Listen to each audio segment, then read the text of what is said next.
Of course, this was an arrest like no other, and now he's been granted bail, Cordelia. Bring us up to speed.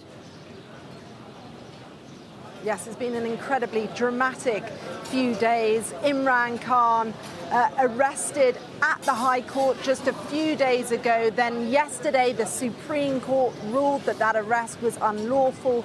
The case then went to the High Court this morning here in Islamabad, where lots of his supporters have been gathering outside. And we have just heard the news that Imran Khan has been granted 2 weeks bail. Now, that, of course, will be very positive news, the news that he was waiting to hear, that the many who have come here to Islamabad wanted to hear as well. It's been a tumultuous time for all involved, this huge legal battle surrounding that arrest. You'll remember those striking images of seeing the Pakistani paramilitaries taking him from the High Court onto the back of a van, and he has been in custody ever since. He had the opportunity yesterday to speak to some family members, but he was ultimately in the custody of the Supreme Court. Now he will be free to roam, if you like. We will have to wait and see what he does next, but as I understand it from his party, the PTI,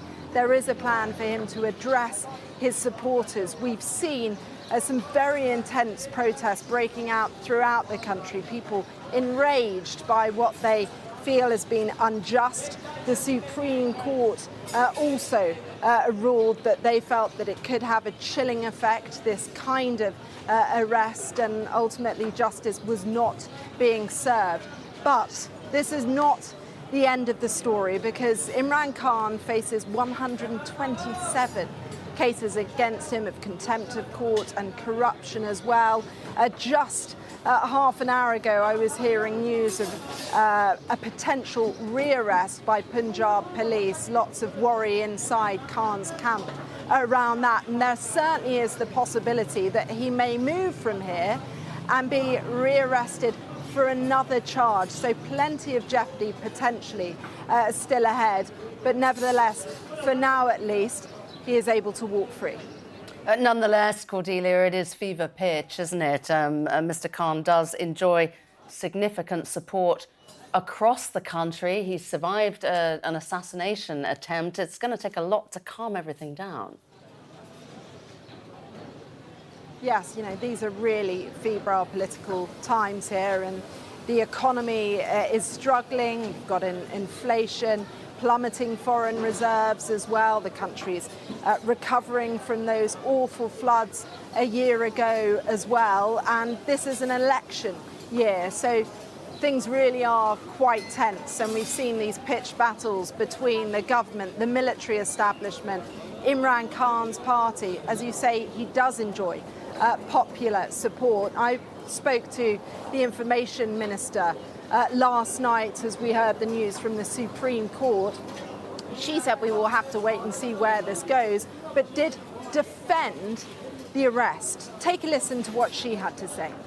Do you recognise that there are peaceful people that believe the way that Imran Khan was arrested was unlawful, unacceptable, a stain on the country? I did not see those peaceful peoples on the streets in last 3 days. There are ways to arrest someone calmly Tell me and how. peacefully. No. Doesn't require an armed ambush. No, the person, as I said, a person who defies law of the land, if it's not Imran Khan, if it's anybody, I ask you the question, in your country also, a conduct of a person is as such, what will the police do?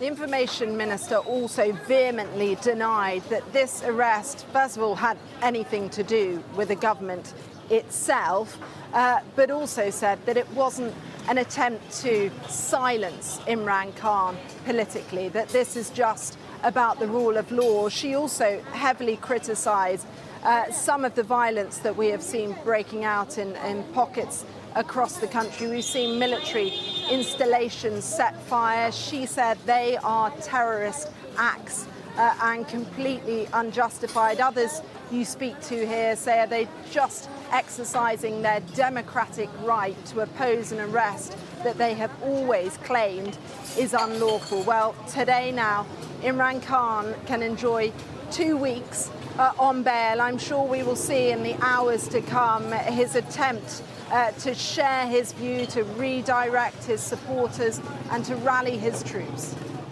Yeah, we are expecting to hear from Imran Khan later on this morning. We will, of course, bring you that as soon as he speaks. In the meantime, the information minister that you spoke to there, Cordelia, she flat out denied that the government is trying to disqualify Mr. Khan from being able to stand in the elections later this year. And, I mean, is that a realistic prospect, that he just won't be able to stand? Well, she said that's absolutely not something that they are looking at, and the election will take place later on in the year. But I think what we could potentially see is weeks and months of this legal cat and mouse game, where various charges which are brought against Imran Khan, he is questioned, potentially detained once again, and we will have to see the fallout from that as well, because you've got these kind of deeply polarised atmosphere where Imran Khan supporters are absolutely convinced that the government and military establishment are out to get him. And the government is just saying that it's trying to pursue important legal cases. They also have had a kind of tit for tat between Imran Khan. For many years, they accuse him of arresting their own party when he was in power. So it's hard to see any immediate resolution in sight.